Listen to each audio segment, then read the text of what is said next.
Республикала ковидка каршы саралардан яңа кагыйдәләре үз көсенә инә. Кемдәрде бүгендән эштән ситләтүләр ихтимал. Һаумыгыз бүгін эш хакта һөйләшәбез. Эфирда интервью тапшыруы студиялы Гөлсемә Эштанова.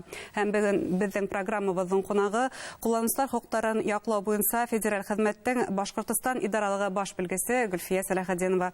Гөлфия Мөхәммәтовна, һаумыгыз. Һаумыгыз. Шулай итеп, бүгендән эш бирүчеләр кайбер бер хезмәткәрләрне эштән ситләтүләре ихтимал. Бuna кагыйдәләрне ныклап исебезгә төшереп китһәгез инде, эштән ситләтү ул эште югалту дигән сүзме? Бuna коронавирус сиренә каршы бит инде безнең хәл киткен үзгәреп китте бит инде. Буга сезонный сирләрдә булышлык итте. Шуңа күрә 13 октябрьдән баш республикала баш санитар табиб тарафыннан постановление кабул ителде һәм бу постановлениелар һәрбер өлкәлә, һәрбер хезмәтченең ниндәй өлкәлә эшләвенә карап сикләүләр кулланылды бит инде. Һәм тәүсиратта бу медицина хезмәткәрләренә һәм мәгариф өлкәһендә укытучыларга кагылды бит инде. Бу мотлак вакцинация эшләү турында һүз барылды. Һәм шулай ук дөйем кулланучыларның общепитта һәм сауда өлкәһендә һәм шулай ук башка күп төрле өлкәләрдә кемдең эше буенча кеше белән аралашуы күбрәк теркәлә, шул өлкәләргә эшләүчеләргә вакцинация эшләргә дигән карар чыгарылды һәм аның вакыты тәгаенләнде. Менә әлеге көндә 17 декабрьгә бу хандар һәрбер коллективта 80%-га итәргә тиеш ине һәм бу вакцинация эшен алып бару, күдә уңаенда тоту һәрбер эш менән тәгаен эш бирүчегә һәм бына бу тәртиптәр үтәлмәгән осракта юридик шәхескә әйтәйек, эш бирүчегә уга нинди талаптар, нинди җаваплылык алынган? Бу яһәттән безнең һәрберебезнең вакцинация алмау турында медицина күрһәтмәләре буенча эшләргә яраймы, юкмы, һәм безнең кешеләр авыруды үткәргән кешеләр бар. Бу яһәттән эш менән тәэмин итүсе үзенең коллективында бу кешеләрне исәпкә алып һәм үзенең коллективында ниндәй коллектив иммунитет барлыкка килгәнме, юкмы икәнен белеп һәм әгәр дә ундай осрак бар икән вакцина эшләмәскә, ул кеше документально бу хәлдә бу информацияны үзенең эш бирүчесенә китереп күрсәтергә тиеш. Бу осракта әгәр дә ундай мөмкинчелеге уның юк икән, әгәр дә ул теләмәй икән вакцина алырга, бу осракта инде эш бирүчесе үзенең буна карары менән бу кешене эштән ситләтергә мөмкин дигән һүз бар. Ситләтү ул эште югалту түгел, шулай бит.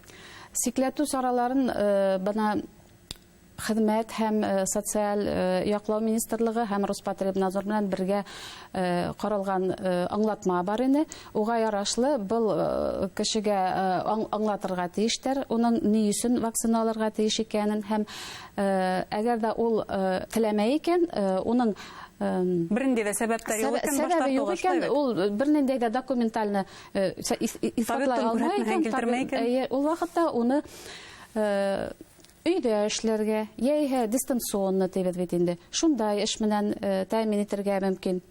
Һәм әгәр дә катгый баш тарта икән, бу вакытта инде башка саралар күрелергә тиеш. Сынапта бу сараларның барлык максаты ул республикала 80% коллектив иммунитет булдыру. Коллектив иммунитет ул 80% күрһәткес дигәнне аңлата.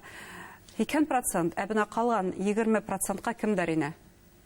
Бuna калган 20%-ка кемгә әйтеп үттем бит инде медицина күрһәткечләре буенча вакцина эшләргә ярам. Бу хроник сирлеләр, һәм олы кешеләр, һәм шулай ук бына был организациялар кешене дә командировкага ебәргәннәр ди. Одайлы командировка. Яисә был кеше одак сирләп ниндәйдер сир белән өйдә булган. Яисә ул бала карап, бала менән өйдә утыра.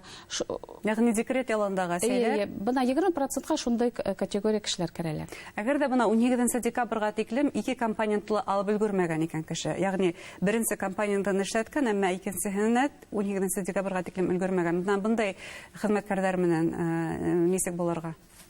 Бына әйтеп үттек бит безнең постановлениелар һәрбер өлкәлә һәр категорияга кергәннәр. Әгәр бу кешенең ниндәй шөгыль менән шөгыльләнгәнен билдәләргә кирәк һәм ни өчен ул бу вакытка эшләп өлгермәгәнлеген шул вакытта гына сәбәпләрен күрһәткән хәлдә генә. Ягъни бу саралар барыла һәр кем менән индивидуаль хәл ителә дип әйтергә кирәк. Шулай бит инде. Бына бу коллектив иммунитет булдыру буенча әлеге вакытта Башкортстан нинди хәлләр күрһәтә? Әлеге вакытта вакцинаның ниндәй төрен алуына караудан беренче компонентта алучыларның ханы 67%-ка yetib килә. Икенче компонентта инде яисә тулыһынча вакцинаны алучылар 62%-ка yetте.